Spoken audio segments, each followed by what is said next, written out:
Harmonização facial. No Saúde em Dia de hoje, a doutora Verusca Boss, da CIA do Sorriso, explica o que é, quem pode se beneficiar e quais os riscos de quem faz o procedimento sem orientação profissional.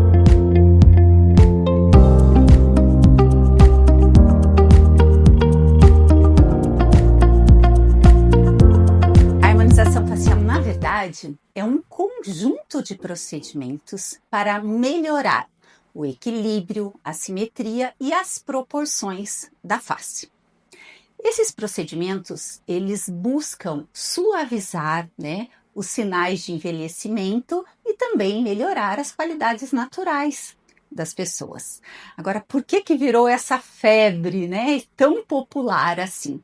Então, acho que isso principalmente foi impulsionado fortemente pelas celebridades nas redes sociais. Então, essas celebridades, elas mostram os procedimentos antes e depois, e isso gera, assim, um desejo nas pessoas. Para a gente ter uma ideia, o Brasil é o segundo lugar no ranking mundial em procedimentos estéticos não cirúrgicos, como botox, preenchimentos, perdemos apenas para os Estados Unidos. E a harmonização facial é indicada para qualquer pessoa? A indicação, na verdade, a gente sempre tem que tomar bastante cuidado, principalmente para a indicação ser para maiores de idade, e que tenham pessoas que tenham uma boa saúde geral.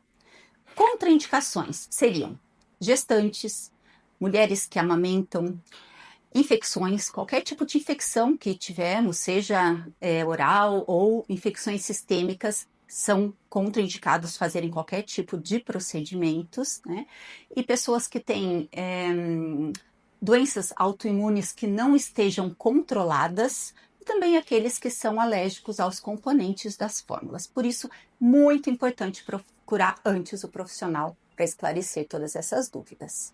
Doutora, e quais são os procedimentos mais procurados? É uma pergunta que todo mundo faz. Quais são os procedimentos mais procurados? Então, como nós já até comentamos, a harmonização são inúmeros procedimentos. Então, só passando assim rapidinho alguns, nós temos os peelings, que fazem parte de uma harmonização facial, jato de plasma, os lasers de baixa e de alta potência, fazem parte da harmonização facial. Mas os mais procurados, vamos explicar um pouquinho mais sobre eles hoje, porque não dá para a gente falar sobre todos, Então, os mais procurados seriam o Botox, que é o famoso... Acho que é o primeiro. É, o primeiro, que seria a toxina botulínica, na verdade, o Botox, para suavizar as rugas. Os preenchimentos com ácido hialurônico, que daí temos mento, mandíbula, preenchimento labial e os bioestimuladores de colágeno injetáveis. Esses fazem, então, a parte da firmeza e de sustentação da pele. Então, eu diria que esses três são os procedimentos mais procurados. O procedimento dói e quanto tempo dura o resultado? Bom, existe sim um desconforto, mas esse desconforto é amenizado com anestésicos. Então, nós fazemos tanto anestesia tópica, as pomadas, alguma coisa para fazer essa analgesia, como também os anestésicos injetáveis, como fazemos nos cirurgiões dentistas, como nós fazemos por dentro da boca, que pode fazer toda a anestesia facial. Então, isso acaba eliminando esse processo de dor. Doutor, e existe um período de recuperação e o que a pessoa pode e não pode fazer depois do procedimento? O período de recuperação também está muito ligado ao procedimento, por exemplo, botox, preenchimento, bioestimulador, peeling, mas, em geral, o tempo de recuperação a gente sempre pede em torno de 48 horas após procedimentos, principalmente de atividades com muitos impactos, atividades físicas muito fortes, e exposição solar, bebida alcoólica. Então, isso a gente pede pelo menos 48 horas. E quais são os riscos e como evitar complicações, doutora?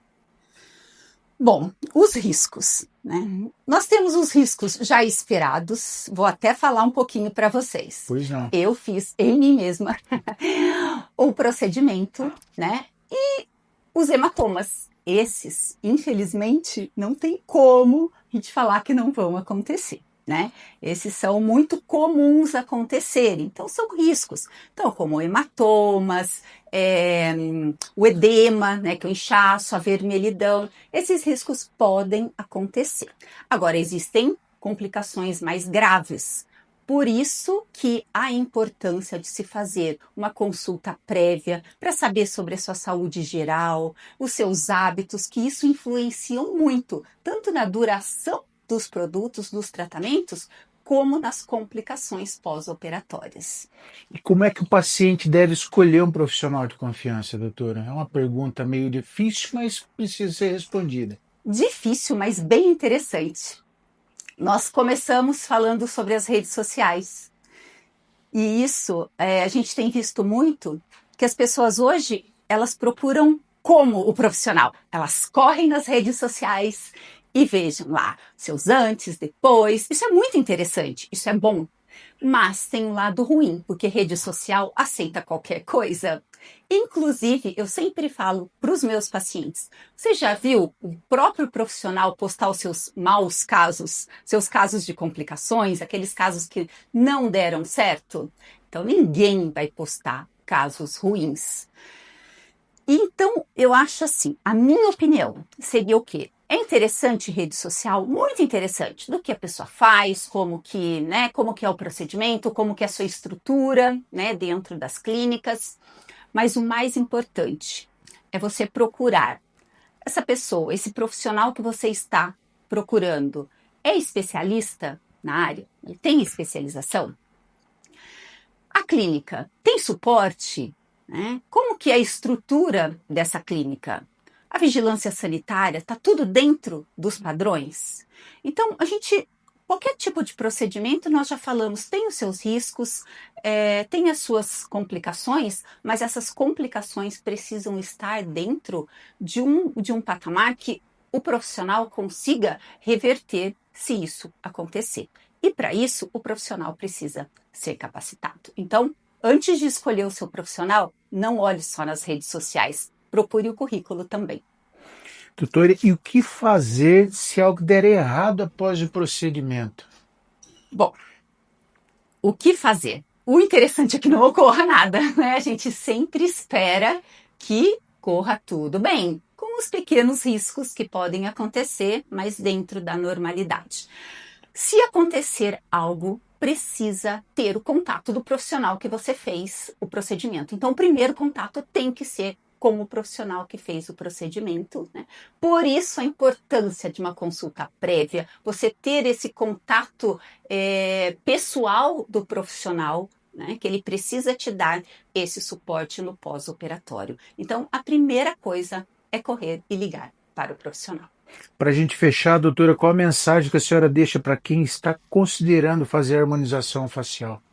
Bom, se você deseja fazer algum procedimento de harmonização facial, o objetivo é sempre não mudar aquilo que você é. O objetivo é buscar uma harmonização com naturalidade. Nós procuramos sempre o cuidado, a segurança, e se é isso que você busca, você precisa ter o seu plano de tratamento individualizado, personalizado, para que você não corra o risco depois de ter essas complicações, não gostar do procedimento, né? Agora, se você busca cuidado, segurança e autoestima, venha fazer uma consulta aqui na Clínica Cia do Sorriso. O seu rosto não precisa de excessos, ele precisa de um plano preparado para você.